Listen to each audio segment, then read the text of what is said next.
all the threads between us. Before the performance begins, an elder addresses the people. Tomorrow, the evil under the mountain wakes up. No denying it. Look at the clouds. Roll 2 dice. Watch them both land on the ones over and over. No matter how many times you roll, all the birds walking, all the fish sunk. We all knew this day would come. So tonight, our last chance to put some words into the air, to honor all the threads between us before they are severed, maybe even weave some new ones in the process, in defiance, in this darkness. And this isn't my first end of the world. So from experience, I assure you, the night before, it is okay to doubt, to feel scared, cynical, even hopeless. Our feelings are real.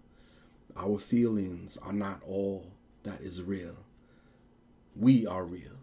Even if we all die tomorrow, this ox cart full of spears is real. Even if they're too short to prick out a God's eye, have a little faith. Literally, a little.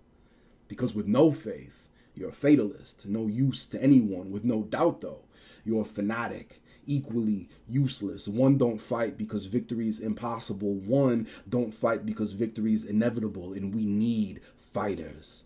Not the right names or looks, just heart. That rhythm halfway between the head and the hand, between doubt and the fist made despite doubt, between faith and the fist made despite faith. The heart translates. We choose to fight, not because we have done the math and know what is going to happen tomorrow. We choose to fight because we do not know. We choose to fight because doubt is real and faith is real and hope is real, and none of them are as real as our hands, as the neighbor standing next to us, as the ancestors watching over our shoulders. It is possible to walk right up to oblivion, spit over the edge, and not fall into it.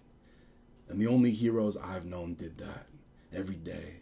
Wore their doubt not as armor, but as ornament, a taunt aimed at all who would devour them, saying, I have felt this poison inside for so long.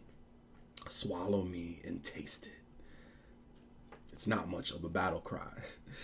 But words matter less than the lungs that move them. Fighter isn't a philosophy. Organizer isn't an aesthetic. Ally isn't an identity. Tomorrow, what we should have done will be worth exactly what it's worth now. Wind, and not even enough wind to move a piece of ash from here to there. So tonight, be real. Tell your story and listen to others. Feel what you feel and choose to act anyway, to show up, to resist. Ask yourself and ask each other, of what future are these? The wild, early days. Let us braid all the threads between us into a wick. Let the fire that was always there, waiting for this moment, finally find its way home. So once again, I'm just sharing a few poems from my book. Not a lot of reasons to sing, but enough. Ones that I haven't shared yet or put out as videos. If you don't know, the book kind of has a framing device. It's about 2 poets traveling from village to village across a prison colony moon during a very kind of hectic, a few weeks before the revolution kind of time period.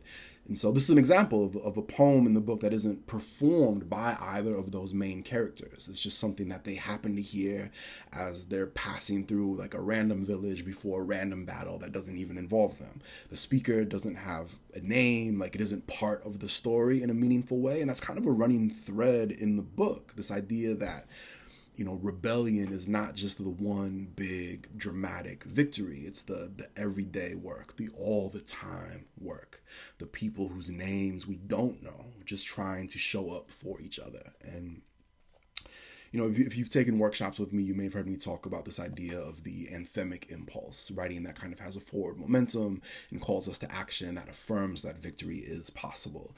And, this is a poem that is trying to run with that. It isn't like a super deep analysis of movement strategy or kind of, a navel gazing, what is my place in all of this kind of poem? And we need those poems too.